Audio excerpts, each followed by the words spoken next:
What I'm going to try to argue for a little bit today, and we'll do a few things in my talk, but what I'm going to try to get to is, and maybe even some pointed language, is that each of these churches is going to need to have really the exact same heart posture that is affected by the gospel and lit on fire for the mission.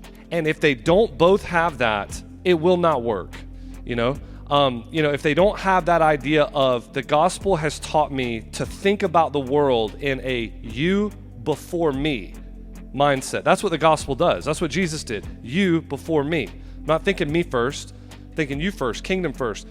Both churches are going to have that kind of attitude, and both churches are going to have an attitude that says, man, the name of our church is very unimportant. It is one drop in the ocean of what God is doing globally, and whatever that name is on the door, it too will die and will be forgotten. I don't care how big, I don't care how dynamic, I don't care about how crazy and Outreach Magazine, you give that 20 years, 50 years, 100 years, they all die and it will all be wiped away, but the kingdom will advance. Both churches have got to be on fire for that. This is Breaking Barriers, where we help pastors and churches grow so that they can go.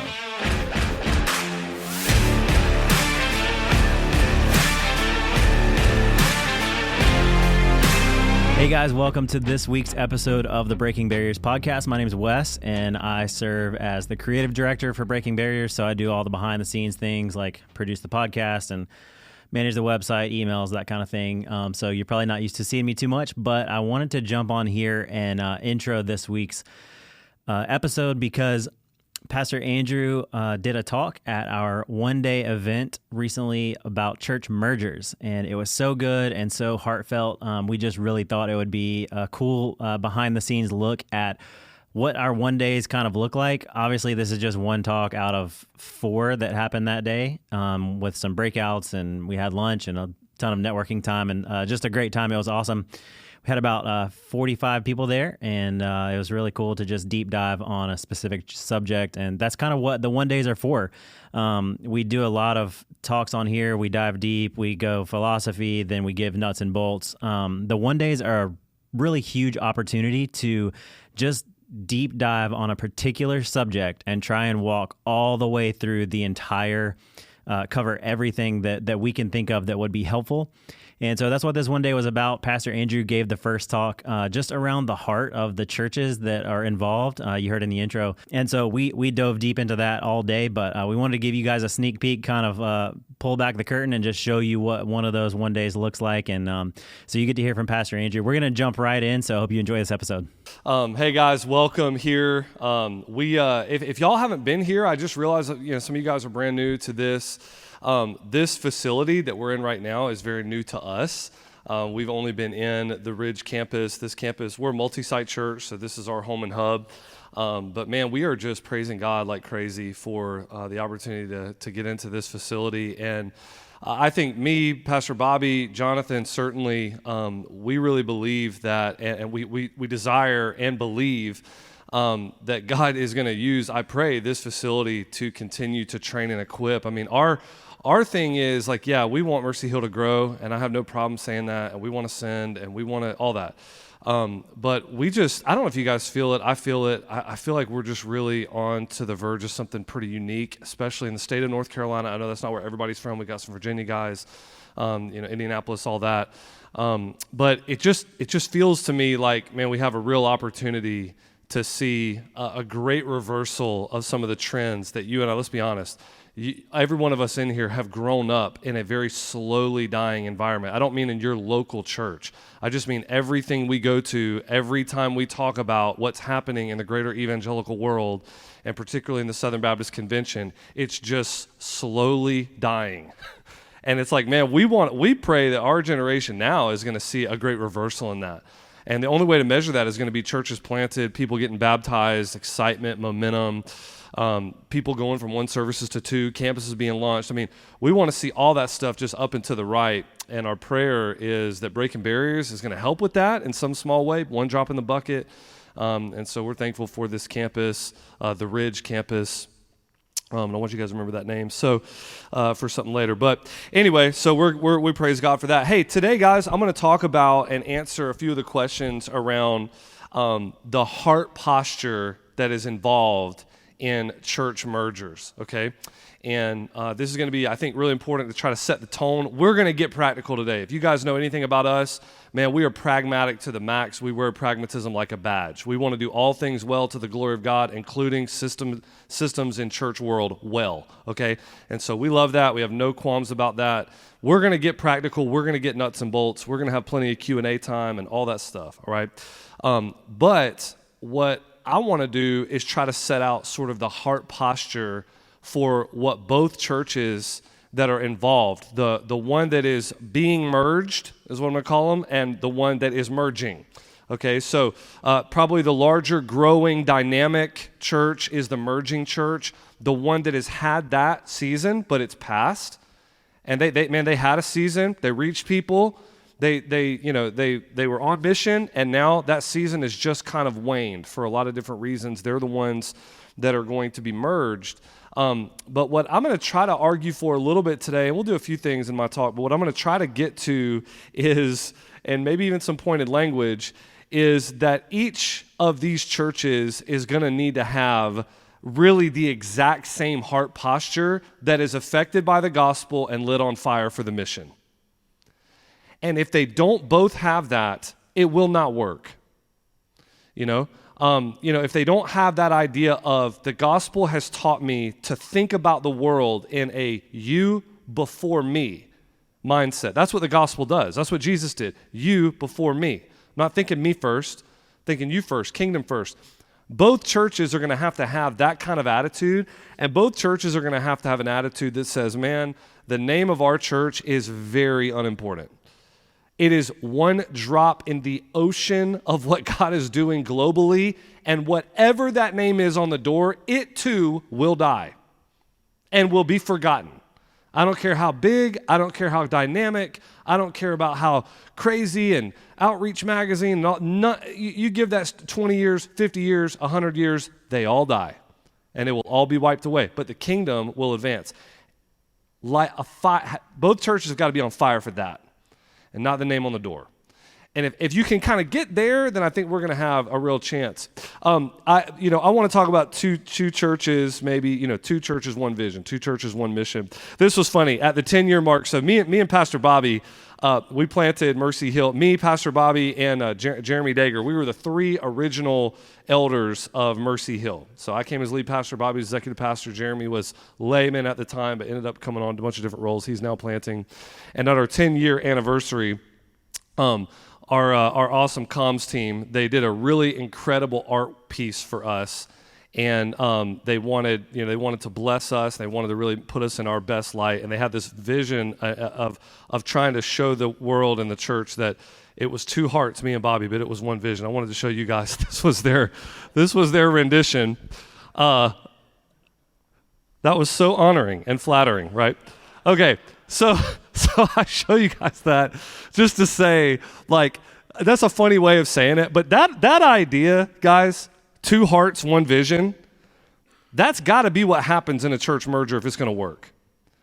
Is two different churches, but one vision. And listen, that vision isn't just for one of the churches to grow and be strengthened. It is that, but it's more than that. It's a kingdom vision that understands one day all of these local churches are going to die, be reborn, shift, merge, they become something different. That's fine. That's totally fine. What's going to happen is the kingdom is going to continue to grow. We had a church merger a few years ago that has gone incredibly well. Northeast Baptist Church. Mark Gray and Michael Barrett were very integral in helping us with that. That church had a rise. It had a heyday. They had reached people. They had baptized people. They did evangelism in their community and through a series of events and decisions. And let's be honest, there's a lot of unseen forces that we don't know exactly why things happen the way they happen. Okay, I don't know. Every story has an origin, and every church has an origin story. Every church is going to end up one day, unless they're the one anomaly in the last 2,000 years, they're going to have a decline story, including Mercy Hill. I have no problem saying that up front, right? And I don't know all the story of the decline. I don't know that you can even track it all down. Some of it's just going to be in the secret will of God. I don't know. There's unseen spiritual forces, there's decisions, there's, whatever. So Northeast begins to have a real decline. And over time, they end up with a building that even one of our members now was part of literally building it by hand, 40 years ago. And they become a small group of mostly elderly folks, and their pastor was leaving, and we had been talking to him for years. He had actually come to us years earlier because he had a connection with somebody at the Summit Church where we came from, but the church wasn't ready. He wasn't ready, but now he was moving on. And the church had not had a baptism in years, and it was one small group of people, and there were absolutely no kids running the hallways, and most of the classrooms were being used for storage. And that church heroically decided that it was time to leverage what they had and to sow into the kingdom.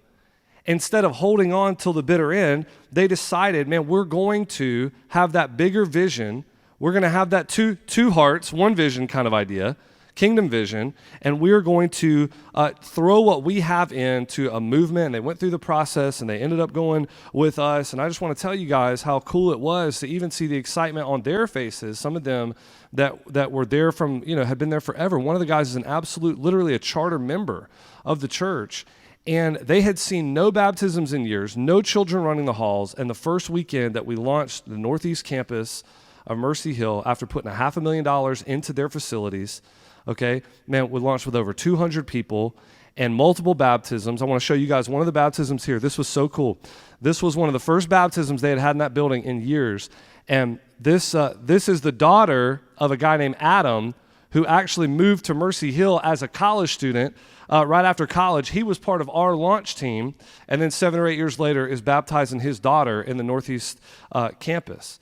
And I just tell you that story to say the only way we get to stories like that, and the only way that we get to baptism stories and comeback stories like that, is when both churches end up with a kingdom first attitude, not a me first attitude. And it's both. It's the larger dynamic church, it's the one that's dying. They have to get to that place. And, it's like all of us. Hey, how many of you guys, this is not a sermon, this is a talk, okay? How many of you guys have been, you got a lot of young guys in the room. I mean, all of us have been to like the 2-year-old birthday party where everybody brings their 2-year-old, and it's just a bunch of kids running around. And at some point, every single one of those 2-year-olds that it's not their birthday, they got invited, has to have their dad get down on their level and look them right in the eye and say, child, this is not your party. Am I right? We've all been there, right? In fact, if they're like my kids, you have to remind them, these are not your presents. That's not your cake. You should just thank God that somebody even invited you to their party, okay? And that kids have a hard time hiding what we all struggle with. We think it's our party. Whether it's our party and we want to hold on, small dying church, to comfort and to context and to history and to the way that it was, if it's going to be our party, it's never going to work. Larger dynamic church, man, if it's our party, and this is about our name that's on the wall, and all we care about is your resources, and your people are a cog in the wheel of my machine, never going to work. We got to get away from that. We're going to have the gospel influence us to have not a me first, but a kingdom first attitude. Okay, I'm going to answer a few questions here, all right? I'm going to talk about what is a merger. I'm going to do the profile of a merged and a profile of emerging, and then we'll give you guys a story, and then I'll close, okay? That's it. So those are my 4 turns here. What is a merger? Well, I want to make sure that you guys are clear on what we're talking about with mergers, because there are a lot of different ideas about mergers that are out there, and we are going to advocate for, advocate may be too strong. We will advocate for, but we're also just going to talk about what we've done, okay? And so I don't think, we are certainly not experts on the other ways of doing mergers, but we have done 4, I would say they are incredibly successful mergers. And when I was in college, I was a part of an absolute dumpster fire of a merger, okay, that was not a success story, all right? So I kind of have that back in my background, and then we've done those here. So we want to advocate. So when we talk about merger, I want to make sure you guys understand what we're talking about. We are not talking about 2 things becoming one new thing, okay? When we're talking about mergers, and we feel like the data backs this up, and certainly anecdotally what I have seen in our community through our church and through others.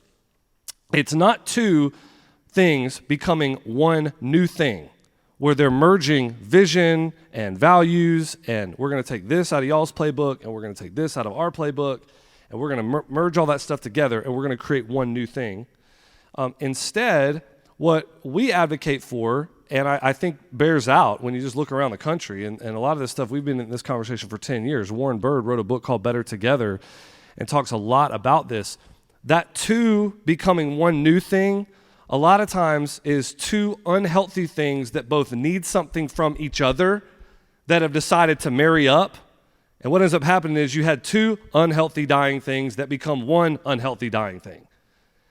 And the kingdom's not really helped, okay? And so what we are kind of advocating for more is that you have two things, and they become one in the sense that one is absorbed by the other, okay? We're not talking about a replant. We're not talking about an adoption that ends up kind of getting fostered and all that. I'm not saying that stuff can't work. I've seen examples of that stuff working well in Raleigh, where one church sends 100 people to the other church, and they do that for 3 years, and they walk together. And I'm not saying that stuff can't work. But what I'm saying, when we're talking about a true merger, what we're saying is there were two things, one dynamic and growing, one unhealthy and dying, usually. Not every time, but usually.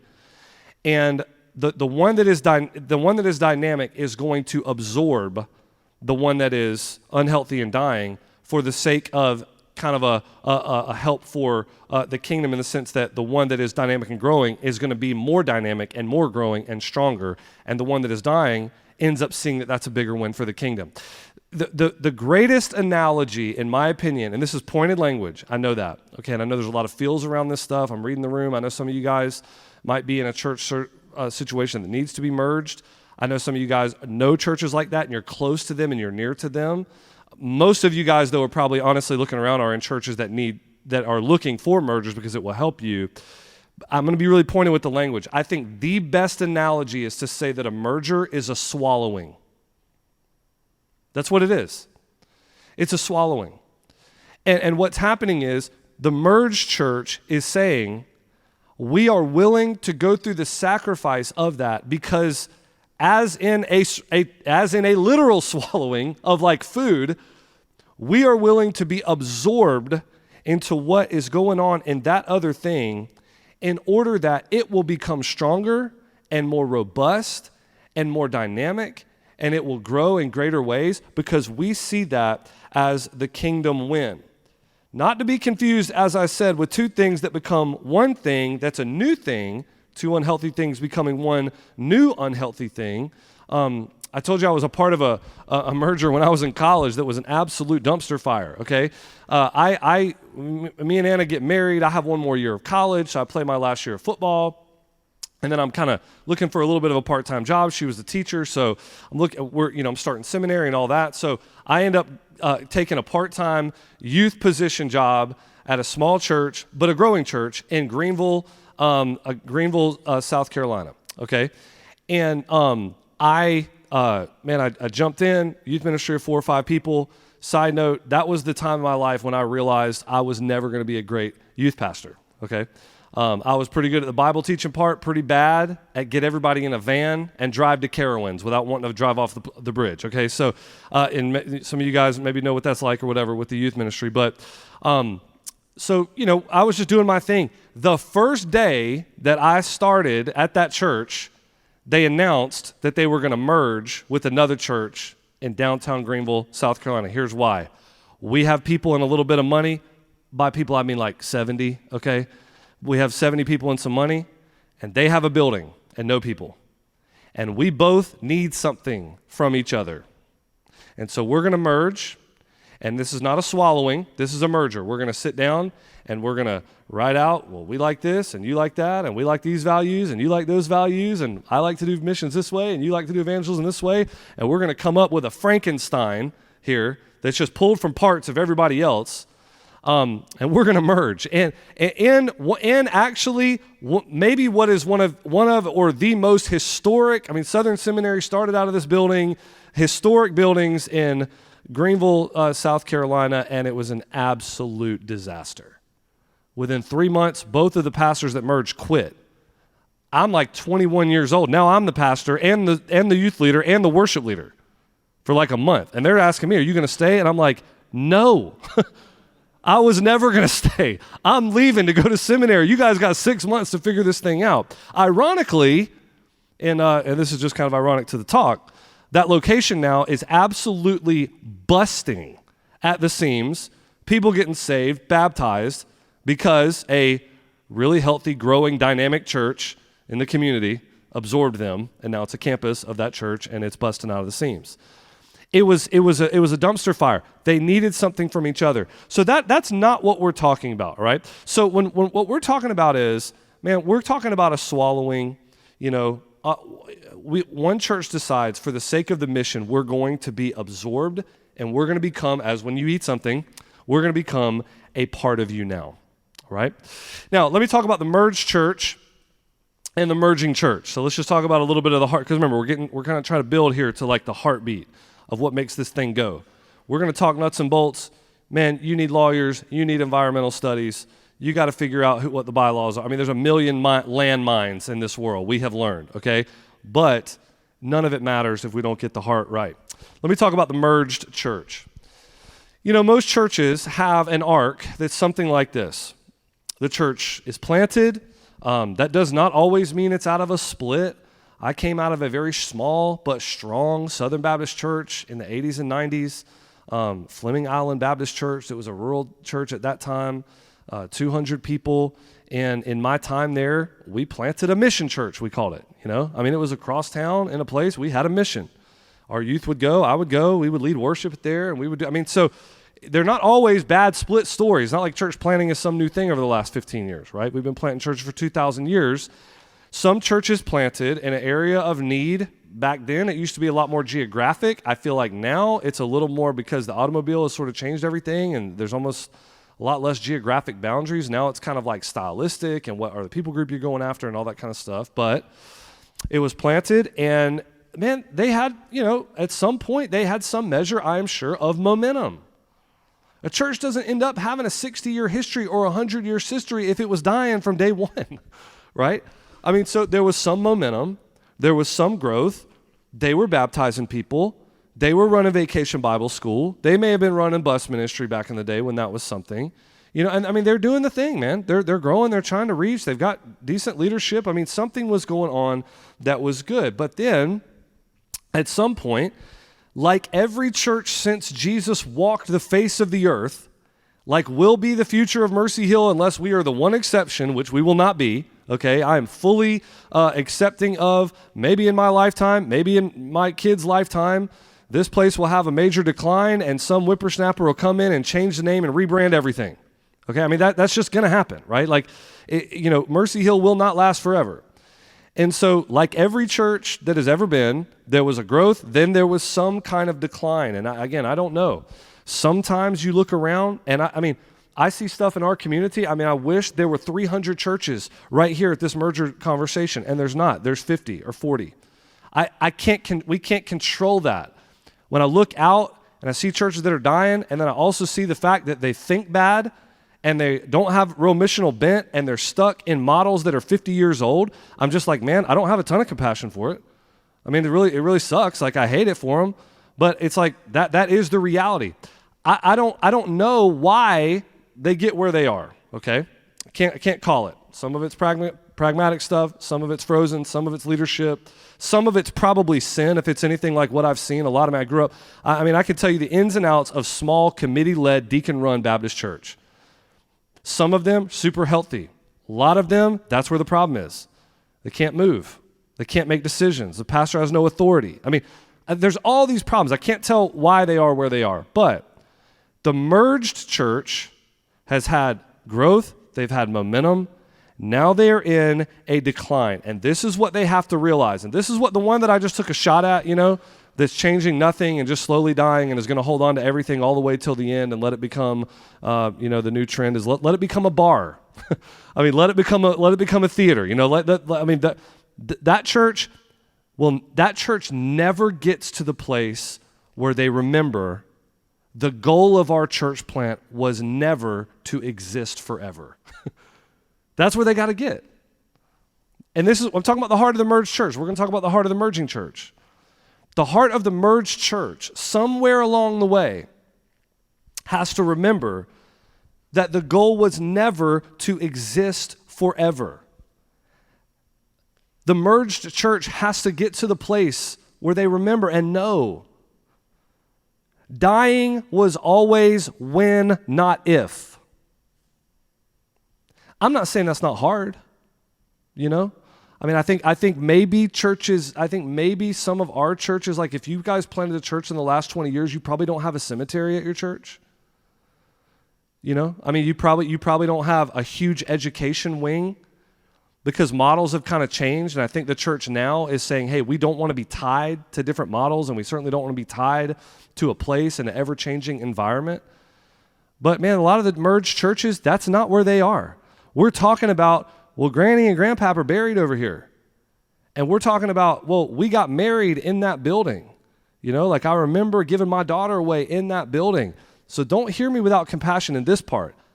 I know that it's hard, but I'm also saying it is necessary. They have to get to the place where they remember seeing little Johnny get married in this building and burying Granny outside was never the point. It was never the goal. Those were pragmatic decisions that we made along the way. They were not mission-based. They had nothing to do with the Bible. I mean, in the Bible times, yeah, a preacher stands up there and does the wedding. No, it was a government thing. I mean, this whole thing is just like we've put all that on. So we've got to get to the place where, wait a minute, this was never the goal, to exist forever, to have all these memories tied here, to anchor ourselves in a way that we can't be dynamic and move.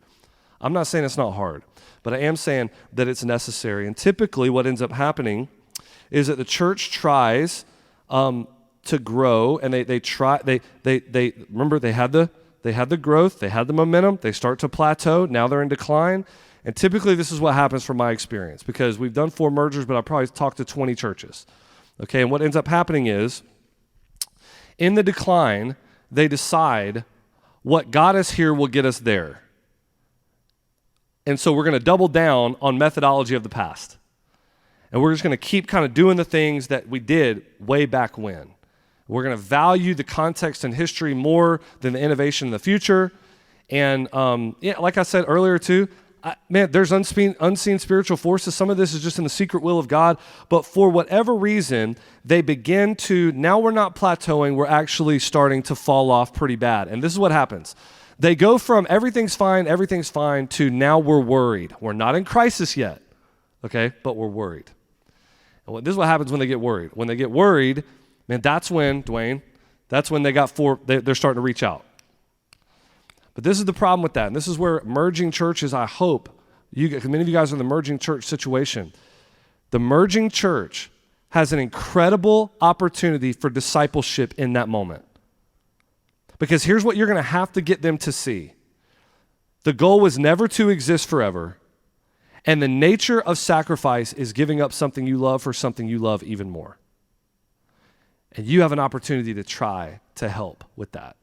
But here's what happens many times, man. Many times, we're not in crisis yet. We're just worried, and so this is what happens. I can't tell you how many times it's happened to me. It's probably happened to some of you guys, okay?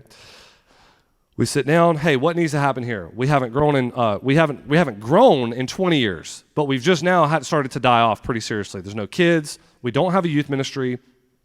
We've seen a couple of baptisms over the last 10 years, none in the last 2 years. That typical, right? And so what happens is you gently begin to try to get them to see, man, the point was never to exist forever. The nature of sacrifice, we're going to need, part of that sacrifice is massive change to get you from where you are to where you say you want to be. And then what happens, and I would say, I'm not going to say 9 times out of 10, this is totally anecdotal because it's just my own experience, but like 7 or 8 times out of 10, what happens in that moment is that you have been called to the table because they need your help, but then they begin to lecture you about why the things that you do at your church aren't going to work there. I mean, that is just, I mean, how many times in a loving way, man, you don't get mad at the sheep, man. What do sheep do when they get scared? They bite and they kick and they run. And so you're not mad, you're not angry, you don't have an edge to your voice, but you're trying very hard to reel them, to get them to see, like, guys, You called me. I didn't call you, you called me. And if it's right that you know what will work in your context, why are we sitting at this table? And that's a tough thing for people to hear, it just is. But how can you try gently, man, to get them to begin to see the point is not forever. The point is not Granny being buried out there. The point is not the memories. The point is not the history. The point is the mission. It's going to take sacrifice, and you guys are in trouble. Of course, the next phase is that we move further in decline, and we're out of worry, and now finally we're in crisis. And sadly, guys, this is where many churches decide to leverage things. This is where and I hate that, and I don't judge because I've never been in those shoes. Our church will be at some point, but we're not there yet. Most churches will not decide to try to leverage and sow into the kingdom until they are in full-blown crisis and we realize this will not work. And let's just be honest, it means the money's running out. That's what it means. Not every church. Pastor Randy here, we talk about 4 mergers. One of our mergers was with a church right here, Edgefield Road, a mile from here. It's been used as everything from our offices to a campus to an overflow venue to our student center. My prayer is that within the next year, we will launch the Ridge North, or North Ridge, which is just going to be another extension of this campus, and put 500 people over there. That's what I hope. All right, so it has been leveraged and used incredibly well. Their church never got to crisis. They barely were even in worry. They probably weren't even in worry. They were just not growing. And they realized, man, we feel like we could be better together in a situation. And we had a lot of relational ties with them. And so it's not every single church, but most of the time they get into crisis mode. And now, guys, I'm just telling you, you have got to view it. Now I'm talking about the merged church, but let me talk to the merging church for just a second. You've got to view it for what it is. It is an opportunity to disciple, and let's be honest too, the older brothers and the older sisters, the mothers and fathers, the grandmothers and grandfathers of the Christian movement. That's who we're talking about normally. It's fourth quarter people. Think about you don't talk to them like you talk to a younger brother. I got no problem with a 20-year-old knucklehead kind of proverbially grabbing them a little bit. Hey man, you need to listen to this. You don't do that with an older brother, older sister, older mom, older dad, older grandmother. There's a reverence and an honor that needs to come in that conversation. But it is a discipleship moment to try to help them understand. Doesn't exist forever. Going to include sacrifice. It's going to include sacrifice. You got to give up what you love for something you love even more. That's the mission. And man, we're here to help you. Let's talk about merging church, okay? The driving factor, though, for that merged church is going to be when they have all that discipleship means I got to move from comfort in historical context to mission. And I want that more. That's where that's the heart posture of the merged church. If they never get there, it's not going to work. Let's talk about the merging church, all right? The merging church, this is so important. I'm not saying the church has got to be 1,000 people. It could be 100 people. But it has to be growing and have a vision. Okay, I would say it like this: without growth and vision, there is no reason to go looking for church mergers. Even in our own context, guys, right here, right here in the triad, the ones that we have seen work really well, it doesn't always have to be big church, they become a campus, all that, but it is churches that are growing and dynamic that end up absorbing another thing. If the church was ungrowing and didn't have a vision, and you sit down with them and just simple things about are you baptizing people? Are there kids coming? What's your budget? Is that growing? That kind of stuff. If that stuff's not true and you just try to merge them with something, it won't be true after. I think sometimes people look at merger as a way to kick off their growth. That is the absolute backwards way to think about it. And I would encourage us as leaders, man, that's not the way to think about it. The way to think about it is, what is growing and has vision? Now, how can that be helped? It's a little bit like the Henry Blackaby thing. Man, let's go figure out where there's already a fire, and let's try to dump a bunch of fuel on that. Because without that, it's not even that. I don't want to get off on this too much.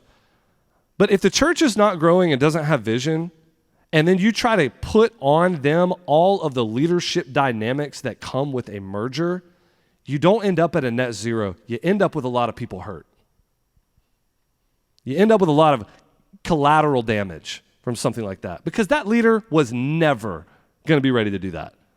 And the way that you know that is, it wasn't happening before, you know? So it's a growing, dynamic church. Doesn't have to be huge. I mean, we've seen churches of maybe 100, 150 people that merge in, and it goes swimmingly well. You know, they were leading, they're growing, they have a vision for what they want to see. Hopefully they're sending, they're trying to send, but at least the first two things are happening, right? That they are growing, first-time guests and baptisms, okay? So I would think first-time guests, baptisms, and sending, I would want to see all three, but if you don't get to the sending, still, man, there's got to be growth in first-time guests and baptisms. They've got to have a vision. Man, if you say, hey, you know, what's the vision of what your church is, and it's like, man, you just kind of get a blank stare, and it's organic and whatever. It's like the churches that are going to do well with the merger, they have something that they can say pretty pithy. We want to plant 5 churches in the next 10 years. We want to reach 10% of our city. We have a zip code that we want to see go from this percentage evangelical to that percentage evangelical. You know, we want to baptize X amount of people in the next 10 years. Like, we've all got the vision. The vision is Matthew 28. The vision is Acts 1:8. I understand that. But growing and vision-oriented churches, they've got a way they're saying it.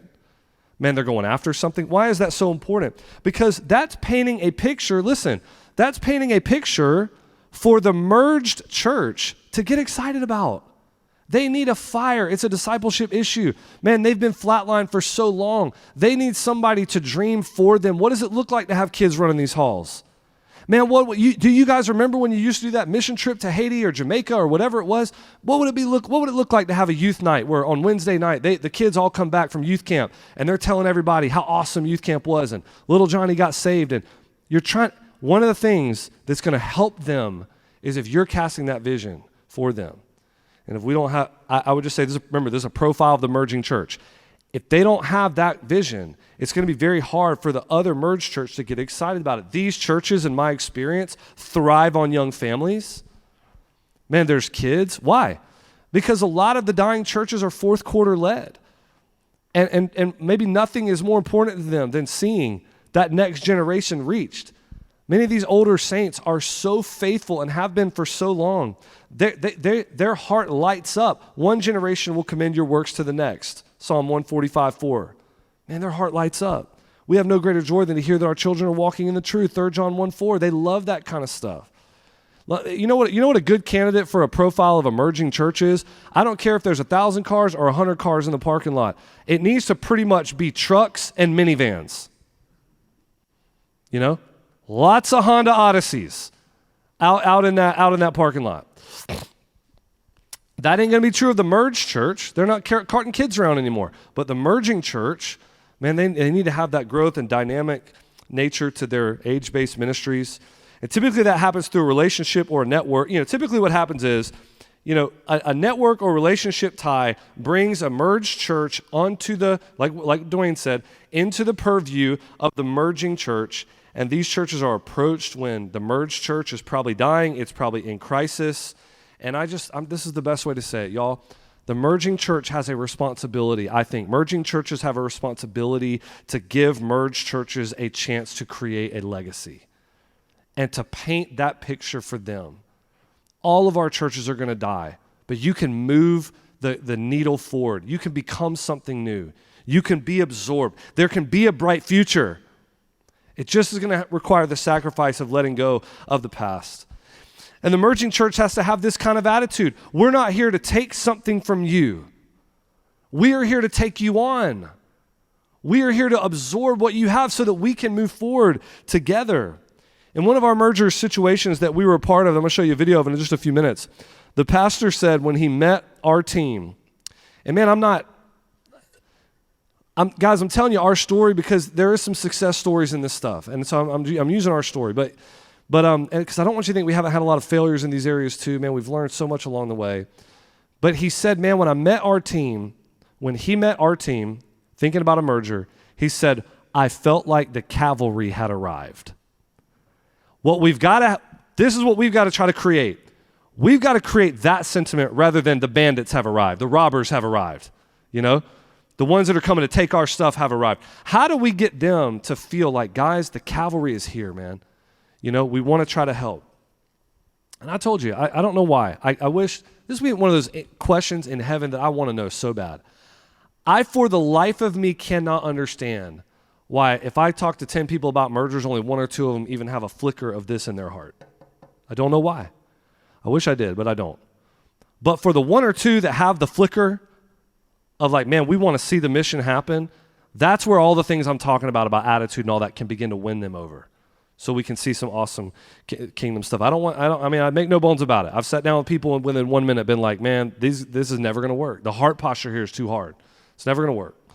But on the 1 or 2 out of 10, not bandits and robbers, but help them see that the cavalry is here. Okay, I got to move. All right, so let me talk to you about the heart of a merger. So here's what it comes down to. If we're going to end up seeing this profile, all right, so I've set up a profile of the merged. I've set up a profile of the merging. Here's what I want to ask. How do we get to that place? How does the merged church get to the place of sacrifice? How does the merging church get to the place of not being a bully and not just trying to throw their weight around? And actually think about, this is not you as a cog in my wheel. This is us absorbing you for a greater good, which is the kingdom. How do we get there? I would just say this, man, we've got to go back to the gospel. Think about in your own personal life where Jesus Christ goes to the cross for you, not for him, he goes for you. Man, he dies on the cross for the penalty of sin that you and I committed, not him. What is Jesus doing for us in that moment? He is putting us before himself. He is modeling something for us.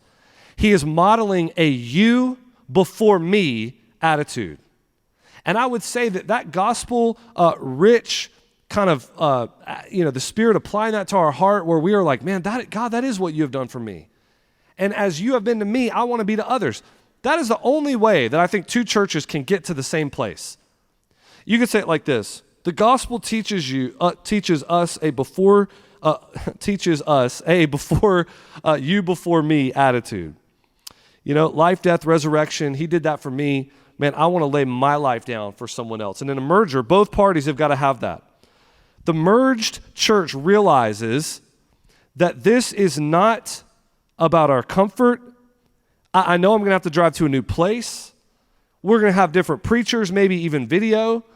We're going to have different music style, but you know what? Man, if we say you before me, the greater good for the kingdom that comes out of that might be people getting saved, missionaries sent, and kids running the halls. Got to get to that place of sacrifice. And they end up saying, man, the small group, if you can kind of paint that picture and see, they're going to be won over by that. And I think the kingdom wins. Sacrifice is giving up something we love for something we love even more. We love history, we love the style, we love our control, but we love greater impact more. That's the merged church. That's how the gospel affects them. But the same heart has got to be there for the merging church. And I know most of you guys in here, that's where you are. You're in growing churches. Okay, great. If we don't have a you before me attitude, we will treat people bad. Man, we'll be bullies. We want your stuff, but not you. You're a cog in the wheel of my machine. But here's the thing. If we can say in the gospel, God did you before me, I'm going to do you before me, then it looks like honor. Giving honor to whom honor is due. It looks like treating, most of the time, our fourth quarter brothers and sisters just like they should have the honor of being our fourth quarter brothers and sisters. It looks like not bullying. It looks like walking as slow as needed. It looks like not stomping your feet, snapping. What's wrong with y'all? Why are you so slow? Man, it looks like offering to do every step for them. It looks like offering to pay so that the meager funds that they have that they're very worried about, if this thing blows up, doesn't end up being touched or affected. It looks like putting all the risk on your side because you are the growing and dynamic church. When it comes to finances and all that kind of stuff. That's what I'm getting at. And at best, it means that they can smell on us that we truly have an attitude. And I know this can't be true of everybody because, man, in any merger there are cantankerous people who have sinful, cynical hearts that are not going to come with you, and that is a fact. That's not everybody, though. And I think if you actually get to the place of merging, that really ain't most people. Okay, so I know we can't do this with everybody, but they should smell on us to the best of our ability. We will leave no one behind. We will do you guys remember that movie, We Were Soldiers? I mean, I love that. The Mel Gibson, man, I'll be the first on the field, the last to leave, and we will leave no one behind, so help me God. That's got to be, they got to smell that on us. Man, that we're in that for them. We're not just in it for a building. We're not just in it for some meager funds that they're going to have, you know. We're in it for, man, the sake of everything that they are being absorbed for the future growth of the kingdom. And that's the attitude of the merger. And I think if we can celebrate them as much as we can, show honor, make sure that they feel loved, mark moments with them, show them and the congregation even years later how the impact of what they did and that decision to open their hands is having such an impact later, man, keep those stories alive and continue to honor them.